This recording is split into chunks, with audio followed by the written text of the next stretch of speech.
শ্যামলী, আপনি আমাকে ছেড়ে আবার নতুন করে জীবন শুরু করছেন, এমনটাই বলল অনিকেত।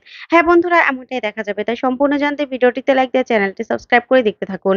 গল্পের শুরুতেই দেখা যাবে শ্যামলের আইবুড়ো ভাত। তখনই শ্যামলী কান্না করতে থাকে। তখন ঠাম্মি বলতে থাকে, দিদি ভাই, কাঁদিস না। তোর বাবা মা রাগ করে তো সেই কবেই চলে গেছে। তুইও আমার থেকে আজকে আলাদা হয়ে যাচ্ছিস। কলকাতা তোর বিয়ে হয়ে যাচ্ছে। তারপরে কি আর এই বুড়ো বুড়ির কাছে তোকে আসতে দেবে? তখনই শ্যামলী খুব কাঁদতে থাকে। তখন দাদু বলতে থাকে, কি যে বলো না, মেয়েটার আজকে আইবুড়ো ভাত, আর তুমি এসব কথা বলছো মেয়েটাকে? মেয়েটা তো আছে, ও নিজের মনের মানুষের সঙ্গে বিয়ে করছে। ও ভালো থাকুক, সেটাই তো আমরা চাই। তখনই শ্যামলী মনে মনে বলতে থাকে, স্যার, আপনার সঙ্গে বিয়ে হওয়ার সময় আমি আইবুড়ো ভাত খেতে পারিনি, তবে আজকে খাচ্ছি। আপনি আমাকে ক্ষমা করে দেবেন, ক্ষমা করে দেবেন আপনি আমাকে। তখনই সুলতা শ্যামলীকে এসে বলতে থাকে, বনলতা, তোমার চোখ মুখ দেখেছো? চোখ মুখ কেমন হয়ে আছে? আমি কি বলছি জানো?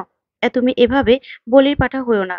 তুমি এখনো বিয়েটা ক্যান্সেল করে দাও। বিয়েতে তুমি রাজি হইও না গো। কিছু একটা ব্যবস্থা আমরা ঠিক করে নেব। কিছু একটা প্ল্যান আমরা ঠিক করে নেব। তখনই শ্যামলী বলতে থাকে, প্ল্যান? কিন্তু কি করব? কি করব বলো তো? তখনই দেখা যাবে চন্দ্রাশিসের মামা সেখানে চলে আসে আর এসে বলতে থাকে, কই বিয়ের করে কই? আমাকে আমার ভাগ্নে পাঠিয়ে দিয়েছে গাড়ি দিয়ে। সবাইকে, কনে পক্ষকে সবাইকে যেতে বলেছে। তখন ঠাম্মি বলতে থাকে, হ্যাঁ হ্যাঁ, এই তো আমরা রেডি, সবাই রেডি আছি। তখনই শ্যামলী আর কিছুই বলতে পারে না। তখন মনে মনে বলতে থাকে, মহেশ্বর, তুমি কি এটাই চাও? আমার জীবনে অন্য কেউ আসুক? ঠিক আছে, সেটাই তাহলে হোক।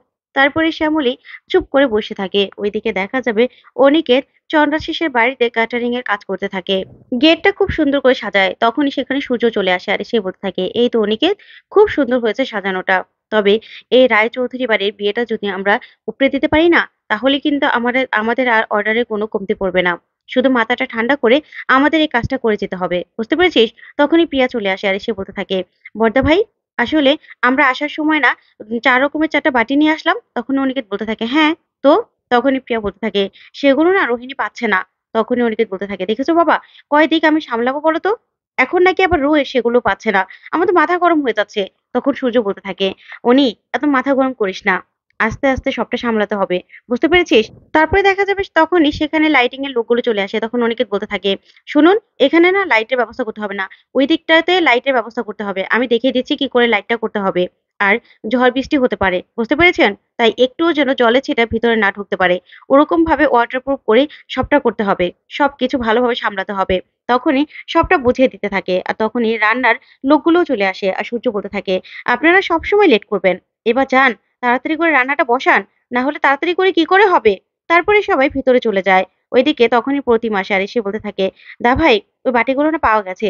তুই টেনশন করিস না। তখন অনিকেত বলতে থাকে, ঠিক আছে, আমি দেখছি। এই বলেই অনিকেত ভিতরে চলে যায়। এদিকে দেখা যাবে তখনই সেখানে চন্দ্রাশিস আর চন্দ্রাশিসের ভাই চলে আসে। আর আসা মাত্রই বাহিরে অনেক বাতাস শুরু হয়ে যায়। আর বাতাসের কারণে গেট থেকে সবকিছু ছিটকে এসে চন্দ্রাশিসের পায়ে পড়ে। তখনই চন্দ্রাশিস বলতে থাকে, এটা কি? এসব কি শুরু হয়েছে, হ্যাঁ? আমার বিয়ের দায়িত্ব কাকে দেওয়া হয়েছে? তখনই চন্দ্রাশিসের ভাই বলতে থাকে, দাদা, তুই মাথাটা ঠান্ডা কর। দেখ, মাথা ঠিক কর। সবকিছু ঠিক হয়ে যাবে, দেখবি। তখনই অনিকেত সেখানে চলে আসে আর এসে বলতে থাকে, এসব কি হচ্ছে? আবার এটাও খুলে গেল। এই বলেই সেটা হাতে নিতেই তখন চন্দ্রাশিসকে দেখে অনিকেত রেগে যায়। তখনই চন্দ্রাশিসও অনিকেতকে দেখে রাগ করে তাকিয়ে থাকে। তখন সূর্য সেখানে চলে আসে আর চন্দ্রাশিস বলতে থাকে, তুই তুই এখানে তুই এখানে কি করছিস? তখনই সূর্য বলতে থাকে, দাঁড়ান দাঁড়ান, আপনার কোথাও ভুল হচ্ছে। আপনি ওকে চিনেন নাকি? তারপরে অনিকেতকে সূর্য বলতে থাকে, অনিকেত, তুই কি ওনাকে চিনিস নাকি? তখনই চন্দ্রাশিস বলতে থাকে, ওর ভাইকে।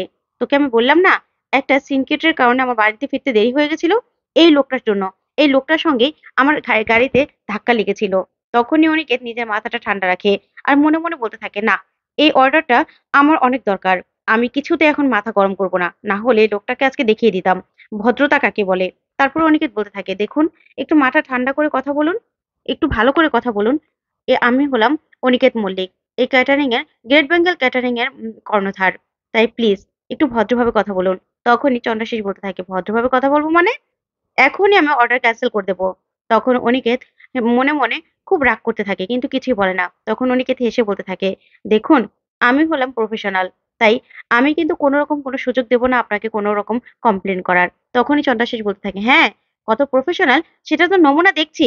তখন অনিকেত বলতে থাকে, ঠিক আছে, এরপর থেকে না আপনাকে আর কমপ্লেন করার সুযোগ দেব না। সবটা ঠিক হয়ে যাবে। তারপরে চন্দ্রাশিসটা ভিতরে চলে গেলে সূর্য অনিকেতকে বলতে থাকে, "অনি, তুই কিন্তু খুব ভালোভাবে হ্যান্ডেল করেছিস। তুই ভুলে যাস না যে এই অর্ডারটা আমাদের জন্য কত বড় একটা চ্যালেঞ্জ। আমাদেরকে এটা কমপ্লিট করতে হবে।" তখন অনিকেত বলতে থাকে, "হ্যাঁ বাবা, আমি চেষ্টা করব।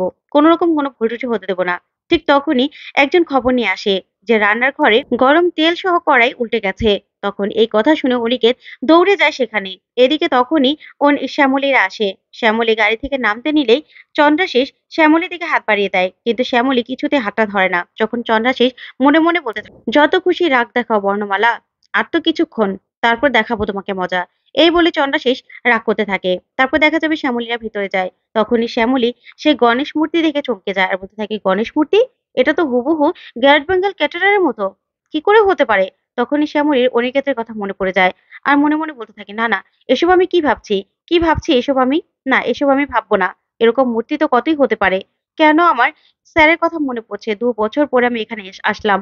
তারপরেও আমার মনটা কেন এত উতাল-পাতাল করছে?" তারপরে দেখা যাবে সুলতা শ্যামলীকে বলতে থাকে, "বর্ণমালা, এখনো সময় আছে। তুমি না বিয়েটা ক্যানসেল করে দাও। তোমাকে দরকার নেই। এই বিয়েটা করার কোনো দরকার নেই।" তখন শ্যামলী কিছুই বলে না। তারপরেই দেখা যাবে মেকআপ রুমের ওখানে শ্যামলীদের নিয়ে যায় চন্দ্রাশিস। তারপরে এই চন্দ্রাশিসের ঠাম্মিকে নিয়ে আসে আর এসে বলতে থাকে, "ঠাম্মি, এটাই হলো বর্ণমালা।" তখন ঠাম্মি এসে শ্যামলীকে দেখে খুশি হয়ে যায় আর বলতে থাকে, "বাহ! এজন্যই তো বলি আমার নাতির পছন্দ কেমন হতে পারে, যার জন্য ১.৫ বছর ধরে অপেক্ষা করছে। খুব সুন্দর, একদম পরীর মতো দেখতে।" তখন তো এই কথা শুনে চন্দ্রাশিস খুব খুশি হয়। তারপরে দেখা যাবে চন্দ্রাশিসের বোন আসে। আসার পরেই বলতে থাকে, "কিরে দাদা, আমাকে পরিচয় করাবি না?" তখনই চন্দ্রাশিস বলতে থাকে, "তোরটা তুই পরিচয় করিয়ে নে।" তখনই চন্দ্রাশিসের বোন শ্যামলীর কাছে আসে আর এসে বলতে থাকে, "শোনো, আমি হলাম এই রায়চৌধুরী বাড়ির একমাত্র মেয়ে। আমার তোমার হলো একমাত্র ননদিনী। বুঝতে পেরেছো? তোমার কপালটা খুব ভালো। আমিও দেখি যে আমার দাদা কার জন্য ১.৫ বছর ধরে অপেক্ষা করে আছে। এই রায়চৌধুরী বাড়ির মালিক। সে কিনা তোমার পিছনে ঘুরেছে এতদিন। যাক, তোমার কপাল খুব ভালো। এই বাড়ির মালকিন হচ্ছ তুমি।" তখন শ্যামলী বলতে থাকে, "ভুল করছেন আপনি। আপনাদের এই রায়চৌধুরী বাড়ির মালকিন হওয়ার আমার কোনো ইচ্ছে নেই। তো আপনাদের সম্পত্তির প্রতি আমার কোন রকম কোনো লোভ নেই। সেটা আপনার দাদার থেকে আপনি জেনে নিবেন। আপনি তো আমাকে চেনেন না, তার জন্য এই কথাটা বললেন।" তখনই চন্দ্রাশিস মনে মনে বলতে থাকে, "বর্ণমালা, তোমার এই তেজের জন্যই না তোমাকে আমার এত ভালো লাগে। তবে আমার বোনকে যে তুমি উচিত কথা বলে দিয়েছো, সেজন্য আমার খুব ভালো লাগছে।" তারপর দেখা যাবে মেকআপ আর্টিস্টরা সেখানে চলে আসে আর শ্যামলী কি ড্রেস পরবে সেটা ঠিক করতে থাকে। ওইদিকে দেখা যাবে রোহিণীর আর রান্নার লোকের হাতটা পুড়ে যায়। তখনই অনেকে বলতে থাকে, "রু, তুই কি যে করিস না? কেন অসাবধান হোস?" তখনই রোহিণী বলতে থাকে, "দাদা ভাই, আসলে আমার না আমারই ভুল হয়ে গেছে। খুব তাড়াহুড়ো করেছি তো, সেজন্য এরকম হয়ে গেছে টেনশনের থেকে।" তখনই সেখানে চন্দ্রাশিসের মামা চলে আসে। সে বলতে থাকে, "আপনাদের না অর্ডারটা দেওয়াই ভুল হয়েছে। দেখেন তো, সামান্য কটা লুচি ভাজতে পারেন না? এভাবে কড়াই উল্টে যায়। এবার গেস্টদের যে একটু পরে খাবার দিতে হবে জলখাবার, সেটা কি করে দিবেন?" তখন অনিকেত বলতে থাকে, "দেখুন, কারো সম্পর্কে না জেনে কোনো কথা বলবেন না। অ্যাক্সিডেন্ট তো অ্যাক্সিডেন্টই। ০.৫ ঘন্টার মধ্যে আমরা জলখাবারের ব্যবস্থা করছি। আপনি একদম চিন্তা করবেন না।" তখনই চন্দ্রাশিসের মামা বলতে থাকে, "ঠিক আছে, ০.৫ ঘন্টা।" এই বলে চলে যায়। তখনই অনিকেত বলতে থাকে, "হারি আপ, সবাই আস্তে, আস্তে কাজ শুরু করুন। আমরা না পারবো। আমাদের কাছে এটা একটা চ্যালেঞ্জ। আমাদের এটা পারতেই হবে।" তখনই রোহিণীকে অনিকেত বলতে থাকে, "রু, তুই শুধু বসে, বসে দেখবি। আর কিচ্ছু করবি না। ঠিক আছে?" তারপরে এই বলে অনিকেত সেখান থেকে চলে যায়। ওইদিকে প্রিয়া সবার জন্য শরবত নিয়ে গেলে শ্যামলী বলতে থাকে, "কার কণ্ঠ শুনছি আমি?" তখন শ্যামলী প্রিয়াকে দেখার অনেক চেষ্টা করে, কিন্তু কিছুতেই দেখতে পারে না। ওইদিকে প্রিয়াও কনেকে দেখার অনেক চেষ্টা করে, কিন্তু কিছুতেই দেখতে পারে না। তারপরে প্রিয়া সেখান থেকে চলে আসলেই শ্যামলী মনে মনে বলতে থাকে, "এটা আমি কার কণ্ঠ শুনলাম? আমার কেন ওই পরিবারের কথাই বারবার মনে পড়ছে? কেন মনে পড়ছে আমার?"